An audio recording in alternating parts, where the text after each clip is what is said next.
আজকে আমরা 2019 সালের মাধ্যমিক পরীক্ষার যে প্রশ্নটা ছিল তার যে ক বিভাগের যে এমসিকিউ কোশ্চেনগুলো ছিল, অর্থাৎ বহু বিকল্প ভিত্তিক যে প্রশ্নগুলো ছিল তার আমরা আজকে সমাধান করব।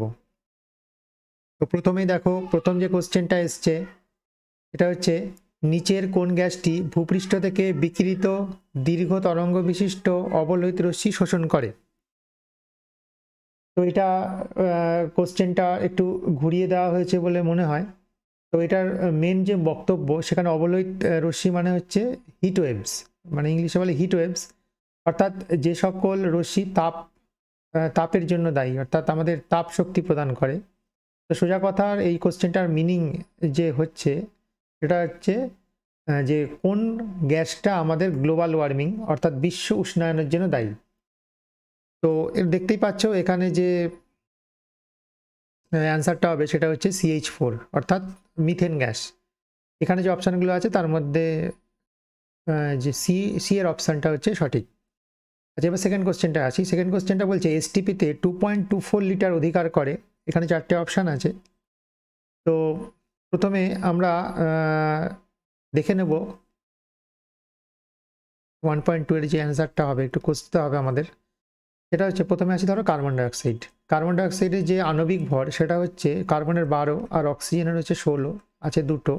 তাহলে এটা আসছে আমার 44 গ্রাম। ঠিক আছে, তো 44 গ্রাম মানে 1 মোল। তো এসটিপিতে 1 মোল যে কোনো গ্যাসের আয়তন আমরা জানি 22.4 লিটার। তাহলে 22.4 লিটার আয়তন হচ্ছে কার, 44 গ্রাম CO2।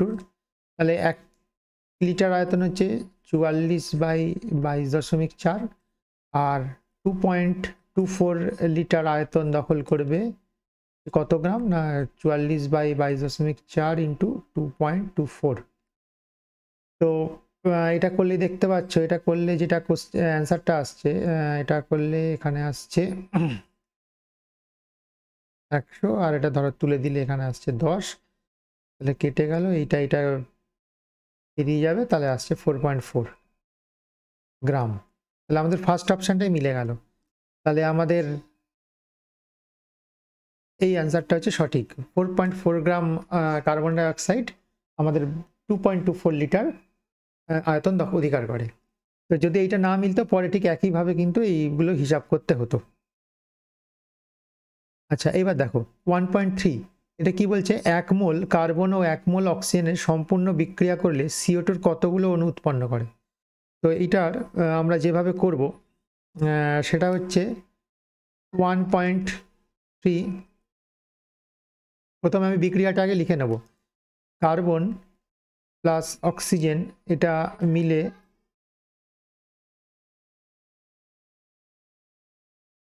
এটা ইজিক্যাল টু হচ্ছে CO2। তো দেখো এটা ব্যালেন্স করাই আছে, একটা কার্বন দুটো অক্সিজেন একটা অক্সিজেন অণুর সাথে বিক্রিয়া করে কার্বন ডাইঅক্সাইড তৈরি হয়। তাহলে 1 মোল কার্বন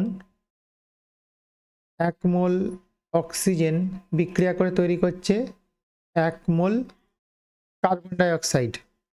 তাহলে 1 মোল যে কোনো গ্যাসের 1 মোল যে কোনো গ্যাসের অণুর সংখ্যা হচ্ছে অ্যাভোগাড্রো নাম্বার। তাহলে যে সঠিক যে অ্যান্সারটা হবে সেটা হচ্ছে এইটা 6.022 ইন্টু 10⁻23। এবার আসছি পরের কোশ্চেনটায় 1.4, কঠিনের কত প্রকার তাপীয় প্রসারণ গুণাঙ্ক আছে। তো কঠিনের ক্ষেত্রে আমাদের 3 প্রকার তাপীয় প্রসারণ গুণাঙ্ক আমরা পাই, দৈর্ঘ্য প্রসারণ গুণাঙ্ক, ক্ষেত্র প্রসারণ গুণাঙ্ক এবং আয়তন প্রসারণ গুণাঙ্ক। সুতরাং এর প্রসারণ গুণাঙ্কের সংখ্যা হচ্ছে 3। নিচের কোন রশ্মিটি তরঙ্গ দৈর্ঘ্য সব থেকে বেশি। নিচের কোন রশ্মিটি তরঙ্গ দৈর্ঘ্য সব থেকে বেশি, এটা একটা থিওরিটিক্যাল কোশ্চেন। এখানে হিট ওয়েভস, এখানে যে কোশ্চেনগুলো হচ্ছে এক্স রে, এগুলো শর্ট, এগুলো খুব তরঙ্গ দৈর্ঘ্য খুব কম এবং শক্তিশালী। তো এখানে হচ্ছে অবলোহিত যে রশ্মিটা তার তরঙ্গ দৈর্ঘ্য সব থেকে বেশি। তারপর আসছি 1.6, প্রতিসরণের ক্ষেত্রে আপাতন কোণ ও প্রতিসরণ কোণ যথাক্রমে 45 ও 30 ডিগ্রি হলে কৌণিক চ্যুতির মান কত হবে। তো এটা একটু বুঝিয়ে দিই তোমাদের, সেটা হচ্ছে এইরকম। 1.6, ধরো এটা একটা বিভেদ তল, বিভেদ তলের উপর এটা একটা লম্ব, এখানে ধরো একটা রশ্মি আপাতিত হচ্ছে, তো এটা হচ্ছে আপাতন কোণ, ধরো এইভাবে প্রতিসরিত হচ্ছে, এটা হচ্ছে প্রতিসরণ কোণ। যদি বিভেদ তল না থাকতো, রশ্মিটা এরকম সোজা বেরিয়ে যেত, তো সেক্ষেত্রে আমার চ্যুতি কোণ হচ্ছে এইটা। অর্থাৎ অর্থাৎ বিভেদ তল না থাকলে রশ্মি যেদিকে যেত, আর বিভেদ তল থাকার জন্য রশ্মি যেদিকে যাচ্ছে তার মধ্যে যে কোণ সেটা হচ্ছে চ্যুতি কোণ। তো এই যে চ্যুতি কোণের মান, এটাকে ডেল্টা দিয়ে লেখা হয়। ডেল্টা ইজিক্যাল টু, দেখতে পাচ্ছ, আই মাইনাস আর। তাহলে এখানে আই হচ্ছে আমার কত, 45 ডিগ্রি, আর আর হচ্ছে আমার 30 ডিগ্রি। তাহলে চ্যুতি কোণের মান হচ্ছে 15 ডিগ্রি। তাহলে আমার যে অ্যান্সারটা হবে সেটা হচ্ছে 15 ডিগ্রি। বি এর অ্যান্সারটা সঠিক। এবার আসছি 1.7। অপরিবর্তিত উষ্ণতায় কোনো পরিবাহীর দুই প্রান্তের বিভব প্রভেদ ভি এবং পরিবাহীর মধ্যে দিয়ে তড়িৎ প্রবাহ মাত্রা হলে নিচের কোনটি সত্য। তো এই 1.7 যেটা, সেটা হচ্ছে আমরা যদি ওহমের সূত্র equal to V equal to I into R, বা যদি আর তুলে দিই, আরটা ধ্রুবক, তাহলে ভি সমানুপাতিক আই। তাহলে এটা অ্যাকচুয়ালি ওহমের সূত্রটাই দিয়েছে। তো এখানে যে ফার্স্টের যে অপশানটা, এটাই হচ্ছে সঠিক অ্যান্সার। এবার হচ্ছে 1.8। 1.8 কি বলছে, যে তড়িৎচালক বল ভি এবং কার্য ডব্লু এবং আধান কিউ এর মধ্যে সম্পর্কটি হলো। তো প্রথমে যদি আমরা সম্পর্কটা লিখে নিই, 1.8 এর যে কোশ্চেনটা, আমরা জানি W is equal to V into Q. তাহলে এখানে কিউ দিয়ে দিয়েছে, তাহলে কিউ ইজিক্যাল টু আমরা জানছি ডব্লু বাই ভি। তাহলে আমাদের যে সঠিক অ্যান্সার সেটা হচ্ছে ডি এরটা, Q equal to W by V. আচ্ছা, এবার তেজস্ক্রিয় পরমাণুর বিটা কণা নিঃসরণের ফলে উৎপন্ন পরমাণুর, এটা তোমাদের যদি একটু ব্যাখ্যা করে বোঝাই। 1.9, ধরো এক্স একটা কোনো মৌল, তার ভর সংখ্যা হচ্ছে এ, আর প্রোটন সংখ্যা ধরে নাও জেড। এখান থেকে যদি একটা বিটা কণা নিঃসৃত হয়, তাহলে আমরা জানি কি এর ভর সংখ্যা অপরিবর্তিত থাকে, আর পরমাণুর ক্রমাঙ্ক এক কি হয়, বেড়ে যায়, অর্থাৎ পারমাণবিক সংখ্যা এক বেড়ে যায়। সেক্ষেত্রে অ্যান্সারটা হবে পারমাণবিক সংখ্যা বাড়ে। তারপরে কি আছে, দীর্ঘ পর্যায় সারণীতে কোন দীর্ঘ পর্যায় সারণী, অর্থাৎ আধুনিক যে পর্যায় সারণী, সেখানে হ্যালোজেন মৌলগুলি অবস্থিত কোন শ্রেণীতে।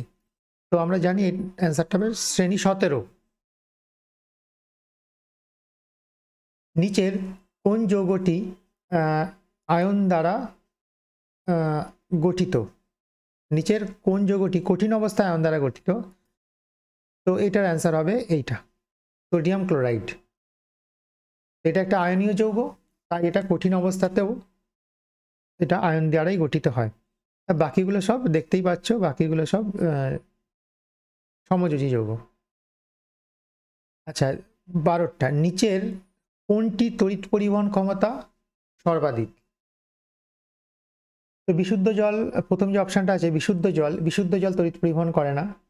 আচ্ছা, চিনির জলীয় দ্রবণ, এটাও তড়িৎ পরিবহন করে না। তরল হাইড্রোজেন ক্লোরাইড, এটা যেহেতু সমযোজী যৌগ, তো তরল অবস্থায় বিশুদ্ধ হাইড্রোজেন ক্লোরাইড কিন্তু তড়িৎ পরিবহন করবে না। জলে দিলে করবে, কিন্তু শুধু হাইড্রোজেন ক্লোরাইড কিন্তু তড়িৎ পরিবহন করবে না। অ্যাসিটিক অ্যাসিডের জলীয় দ্রবণ, এই যে অ্যাসিড, এর জলীয় দ্রবণ, এটা একটা মৃদু তড়িৎ বিশ্লেষ্য পদার্থ, তাই এটা তড়িৎ পরিবহন করবে। এর যে সঠিক অ্যান্সারটা হচ্ছে সেটা হচ্ছে ডি।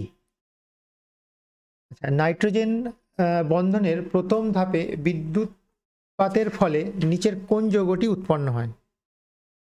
তো এর অপশানটা হচ্ছে এ।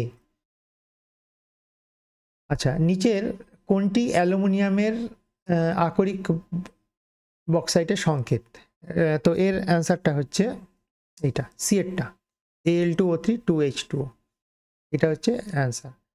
আচ্ছা, নিচের কোনটি দুটি কার্বন পরমাণুযুক্ত অ্যালকিল গ্রুপ। দুটো মানে একটা থাকলে থাকে ইথ, দুটো থাকলে হচ্ছে ইথ, তিনটে থাকলে প্রপ।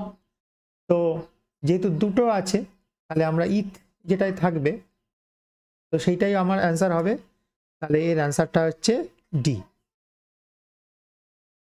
তো এই ছিল আমাদের 2019 সালের মাধ্যমিকের যে প্রশ্নটা ছিল, তার এমসিকিউগুলোর অ্যান্সার। তোমরা একটু ভালো করে দেখো, এটা মাধ্যমিকের জন্য খুব ইম্পর্টেন্ট।